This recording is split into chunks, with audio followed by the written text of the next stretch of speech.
Amigos televidentes, muy buenas noches. Espero que se encuentren todos muy bien. El día de hoy tenemos como invitado especial, diría yo, al doctor o candidato a doctor Nicolás Santezana Abarca en materia de lo que es calidad educativa, aparte de ser economista, de ser un dominador de temas en cibernética y muchas otras cosas más, con quien vamos a hablar básicamente de lo que son las redes sociales, hablando en computadoras, ¿no? No estoy hablando del fin de semana con quién salió uno, sino las redes sociales, pero vistas desde el punto de vista de la tecnología computadorizada, el internet, la cibernética. En unos instantes estoy con ustedes, no se vayan porque realmente esto vale la pena. Permiso.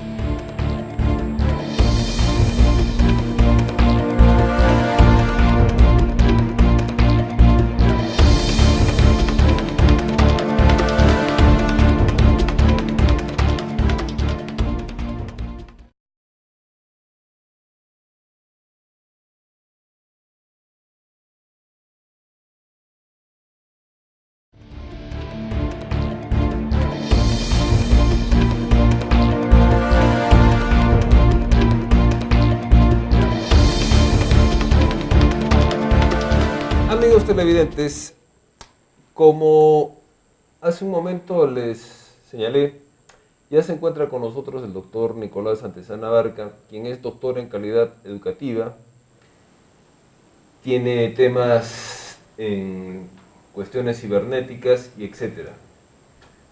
Para comenzar vamos a darle las buenas noches. Doctor Nicolás, ¿cómo está usted?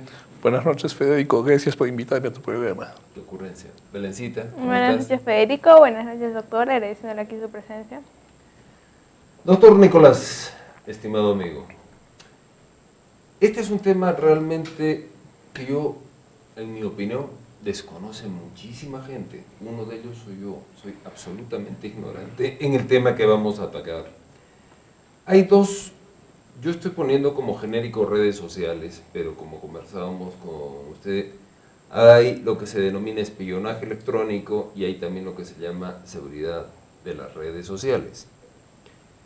Le pediría conversar esta primera etapa, esta primera parte del programa, sobre lo que es el espionaje electrónico, quién lo hace, cómo lo hacen, etc.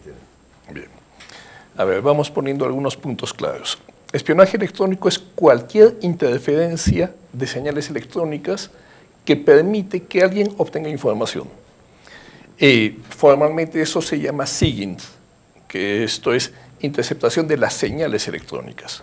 Lo tienes en el campo militar, se interceptan radares, señales de aviones, señales de barcos, misiles, armamento militar, etc. Pero hace ya muchísimos años se hace en el campo civil por parte de militares. Hay una red de espionaje electrónico satelital sobre la cual yo he hablado en varios lugares, incluso en la escuela militar, que se llama Echelon. Echelon son 120 satélites dedicados a interceptar todas las comunicaciones de todas las personas del mundo. Correos electrónicos, teléfonos, tus redes sociales, tus sistemas de radio, el fax, etc. Y eso lo maneja una red, un convenio que se llama UCUSA, que es el gobierno de Estados Unidos con el gobierno de Inglaterra. Y hay 3 cuerpos de inteligencia adicionales allí, Australia, Canadá y Nueva Zelanda. Pero ese es uno de los sistemas que hay. Hay muchísimos más. Como tú sabes, hace unas semanas, un desertor norteamericano de apellido Snowden habló de ciertas redes también de espionaje. Existen redes como Cerberus, por ejemplo, que es manejada por el FBI, en teoría para buscar delincuentes en las redes, pedófilos, narcotraficantes, etc. Pero las evidencias que existen y que no son de ahora, datan del año 2001, cuando el Parlamento Europeo aprobó un informe que se le presentó sobre la existencia de Echelon, es que estos sistemas existen, interceptan todas las comunicaciones, violan los derechos a la privacidad, los derechos al secreto comercial y se utilizan con fines económicos. En realidad, si nos remontamos en la historia, el espionaje tiene un fin económico, tiene el fin de obtener una posición de dominio, una posición estratégica en las negociaciones, una posición de conocimiento que te dé poder. En el tema militar se ha usado el espionaje, evidentemente, pero siempre el trasfondo es económico. los militares, los ejércitos no existen porque sí, existen para salvaguardar la integridad de un país en sus estructuras económicas. Y eso es el principal punto del espionaje electrónico que existe hoy en día. Todas las redes que existen tienen un fin económico, saber la competencia, cómo está trabajando. Eso, legalmente, ¿cómo se llama? Inteligencia de negocios. Me intereso en saber cómo está mi competencia por medios legales, pero también lo hacen por medios ilegales. Tú sabes el escándalo que hubo con Business Track aquí en el Perú hace unos 7 años. Es lo mismo, solamente que, digamos, un espionaje en casa. Ahora, nadie garantiza que esto no se siga haciendo y que no se haga masivamente. Ahora, el peruano en general no tiene muy buena memoria. Lo venimos notando hace 50 años porque repetimos de 2 en 2 nuestros presidentes, creo que no hay más peruanos, pero bueno. ¿Tendrías la gentileza de recordarnos qué fue el problema de Business Track, en qué consistió, quiénes estuvieron implicados, cómo se desarrolló? Porque ahora está en boga el tema, pero todo el mundo ve las iniciales, no sabe qué significan, ni qué implicancias tienen, ni qué sucedió, ni qué pasó. No voy a resumir en las partes técnicas que nos tocan, porque ¿qué sucede? Cada uno de estos temas siempre tiene una connotación política y una serie de otras aristas que no es el tema de nuestra conversación. El tema es simple. Alguien interceptó las comunicaciones de Jorge del Castillo, que en aquel entonces era primer ministro de la República, sobre un tema de alguien que quería venir a explorar petróleo, si no me equivoco. Y estuvo también en este asunto mi exministro aprista, que él sí estuvo en la cárcel, padre de la congresista León. Pero el tema fue que alguien, que es esta empresa de Business Track, hizo el espionaje electrónico, escuchó las conversaciones y se hicieron públicas. Punto. Todas las demás aristas, como te digo, ya caen en el campo judicial y en el campo legal. Pero existe el espionaje. Claro. ¿Ese espionaje recayó sobre qué? Sobre intereses en explotación de campos petrolíferos, en favorecer a alguien en concreto. ¿Qué es lo que se escuchó? Así es. El tema es ese, que si recuerdas, se recopilaron USBs con la información que habían en las máquinas de esta empresa y casualmente se perdieron en la oficina del fiscal. Así que tampoco nadie sabe exactamente a ciencia cierta qué decían ni cómo era. Claro, y esa es una de las vergüenzas que para nuestro país, porque hasta donde sé, estaban en una caja lacrada todas estas memorias denominadas USB, y que todas eran de un mismo color y de una misma marca, y el día que deslacraron la caja en poder del fiscal, eran de todos los colores, de todas las marcas, y todas las memorias o todos los dispositivos de almacenamiento de datos vacíos, ¿verdad? Así fue. Ahora mira, por eso te digo, hay varias aristas en el tema, porque si nos podemos analizar qué pasó, qué fue de las memorias, cómo trabajó el Poder Judicial, tenemos para 6 programas de los tuyos. Si nos ponemos a hablar de las connotaciones del espionaje en el campo del petróleo, mira, fácil tenemos para 1 año. Yo voy a hablar de una cosa más simple. Incluso las personas que cometen estos delitos en nuestro país lamentablemente son poco creativas. Cualquier estudiante de electrónica, cualquier estudiante de informática, de ingeniería de sistemas, sabe que con un campo magnético muy fuerte borras las memorias USB. Tal es así que si hoy día te compras un celular, muchos celulares en el manual dice no lo pongas cerca de memorias USB. ¿Por qué? Porque el campo magnético puede dañarlas. En este caso, en el supuesto de que supiesen eso, no necesitabas llevar de las memorias, las ponías en un campo magnético y se acabó el tema. Cosa que yo sé que aquí en Arequipa pasó hace como 20 años, cuando una empresa medianamente respetable de Arequipa tuvo una auditoría y casualmente se le borraron los discos duros y los disquetes de la época y nadie podía saber qué datos tenía. Como ves, no es una tecnología tan moderna, no es algo que solamente los genios lo saben. Pero en fin, regreso. El punto para mí fundamental es que sepamos que existe el espionaje electrónico. Y el espionaje electrónico no solamente es interceptar tu computadora. Existen tecnologías para interceptar los celulares, para insertar tu teléfono fijo. Acordémonos de la época de Montesinos, el chuponeo del teléfono no necesitan hacerlo dentro de tu casa. El cable externo puede ser interceptado. Se pueden interceptar pantallas, que afortunadamente ya cada día son menos de tipo de tubos de rayos catódicos, a más de 300 metros de distancia. Lo que tú estabas viendo en una pantalla podía ser capturado y visible en otro lugar. Y esa tecnología la buscas en Internet y es comercialmente disponible a quien la pueda pagar. Otra cosa es que la puedas importar legalmente porque hay restricciones legales al respecto. Pero existe. Y eso es un poquito de lo que es el espionaje electrónico.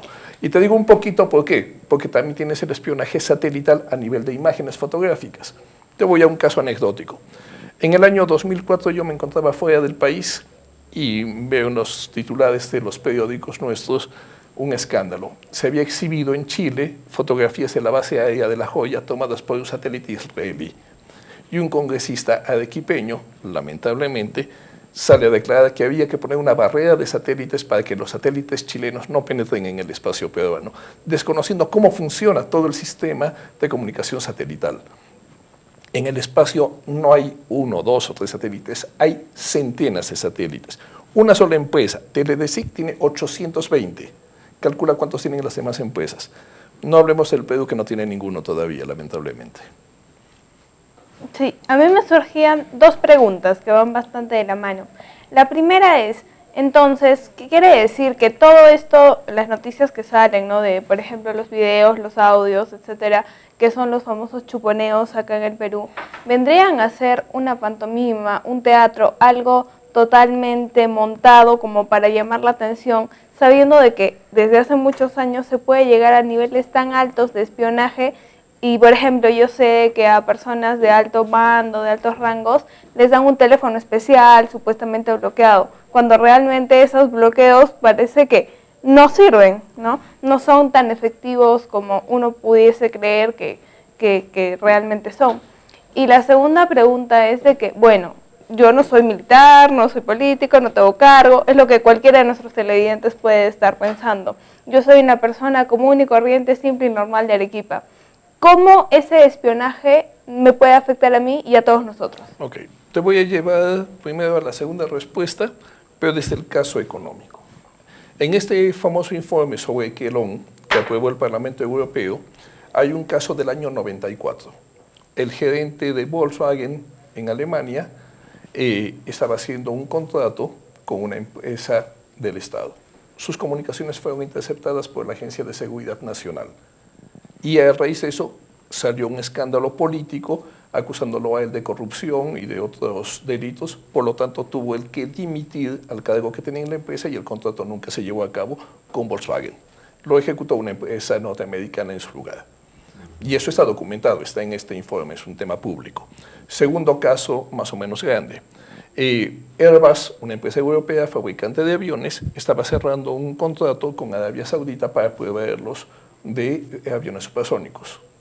De un día para otro se hace una alianza estratégica entre Douglas y Boeing y ellos ganan la licitación. Licitación que ya había estado en curso antes. Airbus es francesa, ¿verdad? Sí es. Y interfirieron con el contrato europeo. ¿Cómo tuvieron la información? De acuerdo al informe del Parlamento Europeo, la Agencia de Seguridad Nacional les proporcionó esta información. Y en el otro caso, si es que no mal deduzco, a la Volkswagen le quita el contrato de malas artes una empresa norteamericana. Correcto. Y en el caso de los aviones también fueron empresas norteamericanas. Así es. Ahora, volveré a la pregunta. ¿Nuestra vida privada a quién le toca? A nosotros. A nosotros. Es un tema tuyo, lo que tú hagas en la puerta de tu casa para adentro y lo que te hagas con tus amistades es tu tema. Pero si eso puede ser usado un día como un elemento para evitar tu opinión, tu decisión, o simplemente coaccionarte a que no tomes ciertas decisiones, es allí donde te vuelves importante. Y tú no sabes cuál va a ser el futuro de cada persona. Uno, ¿cuántos candidatos en el Perú tenemos, cuántos congresistas tenemos que serían inelegibles?